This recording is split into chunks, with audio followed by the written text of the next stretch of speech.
Tonight's worst person in the world, LeBron's the boss, Limbaugh. I'll just read this. Obama is out there saying that Fox News is talk radio. I'm living rent-free in this guy's head. Fox News is talk radio. If that's true, MSNBC is pornography. And Obama likes MSNBC. CNN is child porn. Wow. His imagery gets more and more disturbing every day. The runner-up, Tucker Carlson, world sophistry champion.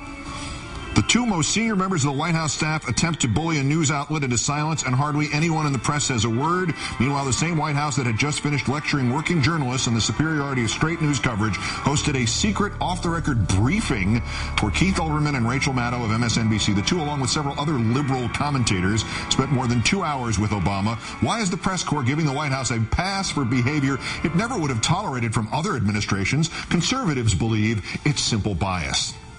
I'm a little tired of the sanctimonious, amnesic crap from people like Tucker Carlson. The previous White House planted questions in its own news conferences, secretly paid conservative columnists, staged massage briefing sessions for radio hosts, sent out a list of questions they hoped I would use to discredit Joe Wilson, publicly attacked NBC, publicly attacked MSNBC. By the admission of the press secretary just the other day, cut MSNBC out of access to administration officials, and its party leadership tried to blackmail NBC News into removing me from election coverage by threatening to boycott a presidential debate. This White House finally called out a group of amoral political operatives posing as journalists. That was it. They didn't deny them credentials. They didn't try to silence them. They didn't take them off the air. They didn't try to take them off the air. They called them what they are, the media propaganda wing of the Republican Party.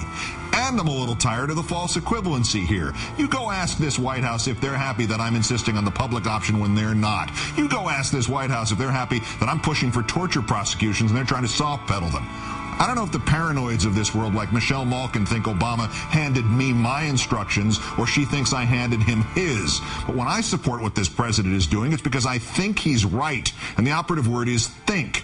I'm not, Rachel Maddow's not, Glenn freaking Beck or Michelle freaking Malkin, a knee-jerk jukebox of party doctrine, screeching at every reform, mocking every expression of sympathy, repeating anything the nitwits which they serve as doctrinaire slaves try to palm off on the sheep they hope will lead them back to power.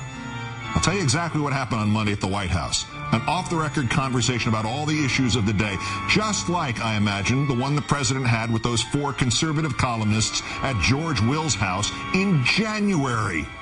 And also, we had the best damn peach cobbler I ever had in my life. And our winner, Senator Lindsey Graham. He says today you can support legislation to try to stop climate change, but at a price. There will be no climate change bill with my vote unless you have offshore oil drilling. I won't vote for any climate change bill that doesn't allow a dramatic increase in nuclear power. I'm not going to vote for any climate change bill that doesn't allow us to use our coal deposits. And we need to use the coal that God has given us. Yeah, Senator, you do realize that the "we need to use what God has given us" argument can be applied to any natural substance on Earth? You know, like marijuana. Senator Lindsey, I did not say we need to use the marijuana that God has given us, Graham. Today's worst person in... I forgot.